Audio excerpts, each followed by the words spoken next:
Al comienzo de su carrera monástica, Martín Lutero, mientras buscaba libros en una biblioteca, se encontró con un volumen de sermones de un sacerdote que había sido condenado como hereje.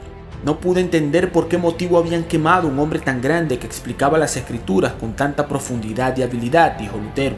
Este hombre se convertiría en un héroe para Lutero y muchos otros reformadores, pues predicaba temas claves de la Reforma un siglo antes de que Lutero elaborara sus 95 tesis. John Hus nació de padres campesinos en el sur de la actual República Checa. Se preparó para el sacerdocio, obtuvo una licenciatura, una maestría y finalmente un doctorado. Fue ordenado en 1401 y se convirtió en el predicador de la capilla de Belén de Praga, la iglesia más popular en una de las ciudades más grandes de Europa.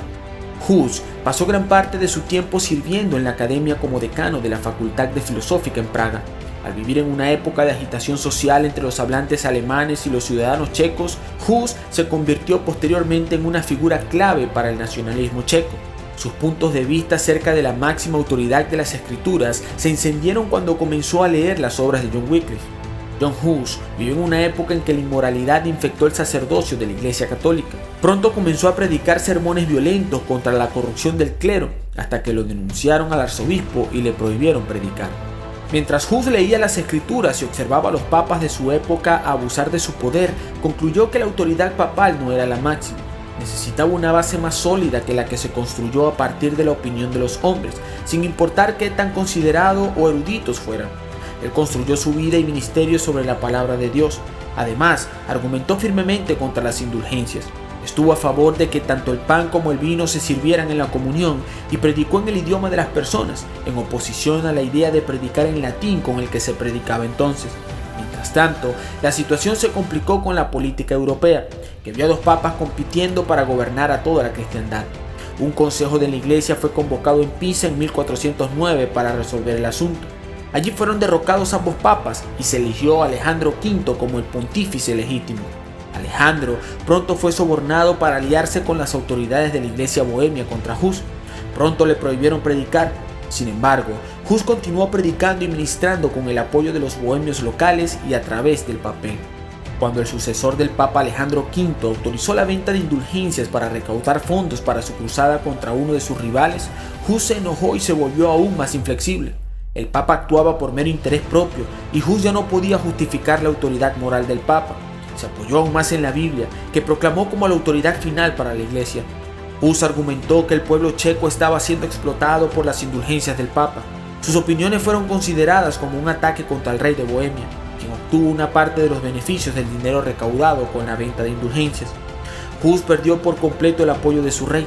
Se retiró al campo hacia fines de 1412, donde pasó los siguientes 2 años en una actividad literaria intensa escribiendo varios tratados. En noviembre de 1414, el Concilio de Constanza se reunió y el emperador instó a Hus a venir y a dar cuenta de su doctrina. Debido a que se le prometió seguridad y la gran importancia del consejo, donde supuestamente se harían reformas importantes a la iglesia, Hus decidió asistir. Sin embargo, cuando llegó fue arrestado de inmediato y permaneció encarcelado durante 6 meses. En lugar de una audiencia, a Hus se lo llevaron ante las autoridades encadenado y se le pidió retractarse de sus opiniones. El 6 de julio, tal día como hoy, de 1415, lo desnudaron, lo adornaron con un sombrero de burro pintado con demonios y etiquetado como archihereje. Mientras tanto, él oraba por sus enemigos. Luego lo llevaron junto a una pila en llamas de sus libros y lo encadenaron en una estaca. En respuesta a estar encadenado, Hus dijo: «Mi Señor Jesucristo fue atado con una cadena más dura que esta por mi bien. Así que, ¿por qué debería yo avergonzarme de esta cadena oxidada?». Le dijeron una vez más que se retractara, pero él se negó proclamando: «Lo que enseñé con mis labios, ahora lo sellaré con mi sangre». Sus verdugos recogieron sus cenizas y la arrojaron a un lago para que no quedara nada de sus restos, pero algunos checos recolectaron trozos de tierra del suelo donde Hus había muerto y los llevaron de regreso a Bohemia como un monumento conmemorativo. Los bohemios estaban furiosos con la ejecución y repudiaron al concilio.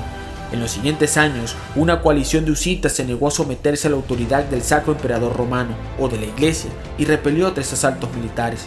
A la postre, Bohemia se reconcilió con el resto de la cristiandad occidental. Los que repudiaron el compromiso de unirse de nuevo a Roma formaron los Unitas Fratrum, o Unión de Hermanos, que se convirtió en la base de los hermanos moravos. Estos jugarían un papel influyente a lo largo de los próximos años. Esto sucedió tal día como hoy.